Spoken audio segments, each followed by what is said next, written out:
Kita ikuti informasi pertama. 3 balita masing-masing memasuki usia 2 tahun di Desa Munte, Kecamatan Tumpaan, Kabupaten Minahasa Selatan mengalami gizi buruk dan stunting. Pihak orang tua berharap ada perhatian khusus dari pemerintah, dalam hal ini Kementerian Kesehatan.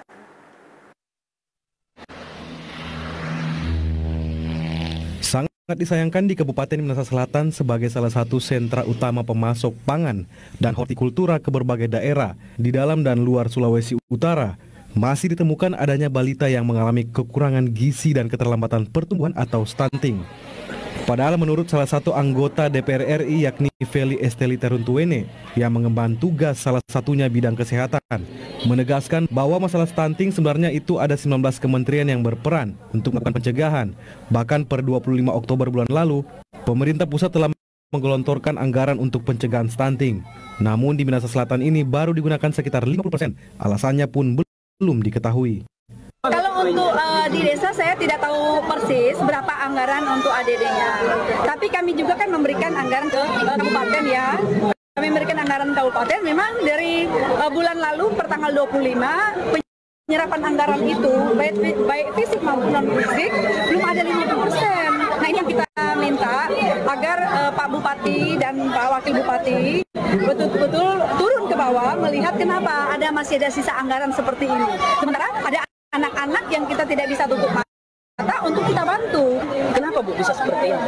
Karena tidak memperhatikan di saat tidak bisa memperhatikan kesehatan sehingga anak ini berisiko. Harapannya ke pemerintah seperti apa? Harapannya saya kepada pemerintah yang ada di Desa Munte di Minahasa Selatan, Kabupaten Minahasa Selatan, Sulawesi Utara yang ada untuk memperhatikan anak kami yang stunting ini agar supaya bantuan-bantuan seperti misalnya susu, makanan, ada perhatian khusus juga dari pemerintah yang ada. Berdasarkan keterangan ketiga orang tua balita yang mengalami stunting, anaknya baru mereka ketahui mengalami kekurangan gizi saat melihat pertumbuhannya tidak seperti anak pada umumnya. Bahkan diakuinya saat hamil pola makan tidak terjaga, bahkan jarang mengkonsumsi vitamin, lantaran keterbatasan ekonomi keluarga yang hanya berprofesi sebagai petani. Mardi Golindra, TVRI Sulut melaporkan. Ayo, silakan. Ini sayang lagi nih sayang. Oh, ini mami. Dari pandangan Ibu sendiri seperti apa? Ya, itulah sebabnya ini kan karena ketidaktahuan. Kalau bicara kemampuan, saya melihat masyarakat di sini mampu kok. Ini juga adalah kampung KB. Nah, tapi kenyataannya kita memang masih ada 3 anak stunting. Memang ini perlu untuk kita kampanyekan ya, kampanyekan secara masif bahaya stunting ya di Sulawesi Utara. Karena bukan karena ketidakmampuan, tapi ketidaktahuan. Jadi ini perlu kita sampaikan, kita kampanyekan secara masif. Kemudian anak-anak yang kita lihat kenyataannya seperti ini, kan di setiap provinsi, kabupaten, bahkan dana desa, ada anggaran untuk anak-anak stunting. Jadi tadi saya sudah bicara dengan kepala desa agar diperhatikan makanan. Ya kita berharap anak ini belum sampai 2 tahun ya, untuk kita bisa uber, menetralkan, membuat anak ini bagaimana anak ini sehat. Dan apa yang kita worry ya selama ini, jangan sampai anak ini otaknya betul-betul akan mengganggu kecerdasan. Ini tidak akan terjadi di kemudian hari. Kalau dari sekarang kita sudah melakukan sesuatu untuk keluarga yang punya anak stunting. Jadi kita minta kepada kepala desa agar mengambil peran aktif ya melalui Ibu PKK, dengan tentunya juga ada petugas KB di sini untuk bersama-sama dengan bidan yang ada di sini untuk mengatur makanan mereka, makanan ketiga anak-anak ini yang sudah stunting ya. Jadi mulai dari makan pagi, makan siang, dan makan malam. Kita berharap kemudian saya minta juga biar ada dokter yang juga memeriksa secara keseluruhan dan memberikan vitamin yang dibutuhkan oleh anak-anak ini. Kita berharap anak-anak ini bisa tertolong agar betul-betul yang tidak kita harapkan tidak terjadi. Ya, mungkin mereka baru 1 tahun lebih, kan ini batasnya 2 tahun ya, batas 2 tahun dari kandungan dia sudah lolos.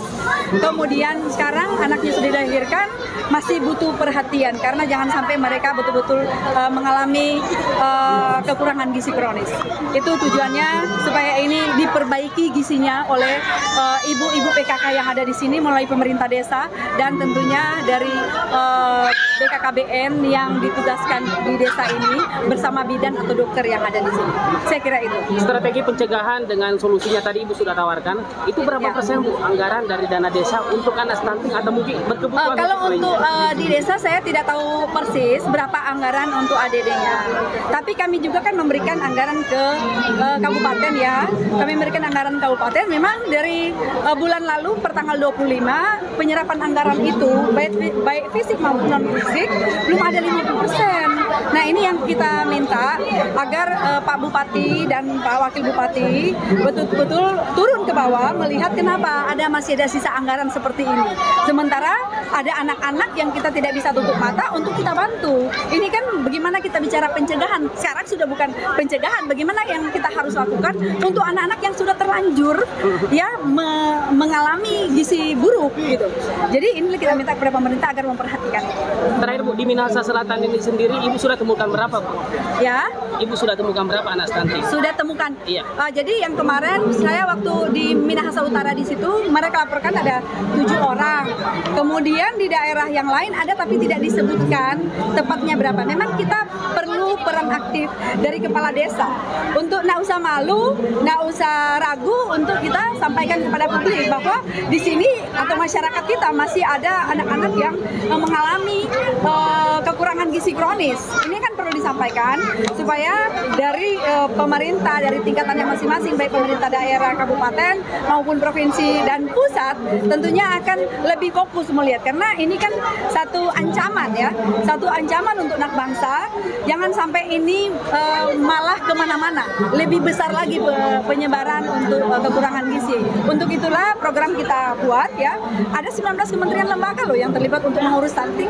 Yang kami inginkan adalah dari BKKBN lakukan apa, Kementerian Kesehatan lakukan apa, kemudian dari misalkan Menteri PU lakukan apa, kemudian badan-badan yang lain lakukan apa, Menteri Pertanian lakukan apa. Ini kan kita harus perlu ada satu kesatuan, duduk bersama. Apa sih kurangnya di sini? Kenapa? Dia kalau kita lihat daerah Minahasa Selatan tidak ada kekurangan untuk masalah bahan pangan ya, bahan pangan urusan yang lain.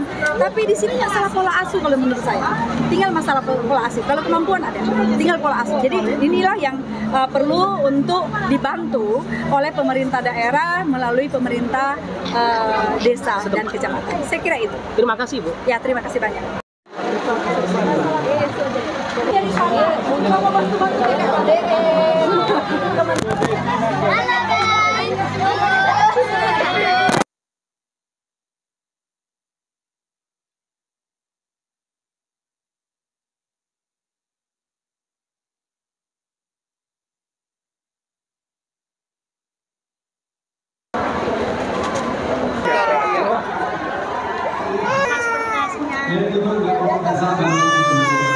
Bu, Ibu P anak ini stunting dalam jenis apa Bu? Dalam jenis pertumbuhan. Kenapa Bu bisa seperti ini? Karena tidak memperhatikan di saat KPK tidak bisa memperhatikan kesehatan sehingga anak ini berisiko stunting.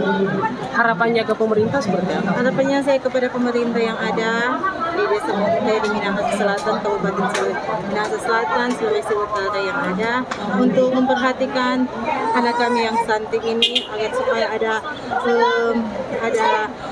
bantuan-bantuan seperti misalnya susu, makanan, begitu juga dengan vitamin-vitamin yang ada.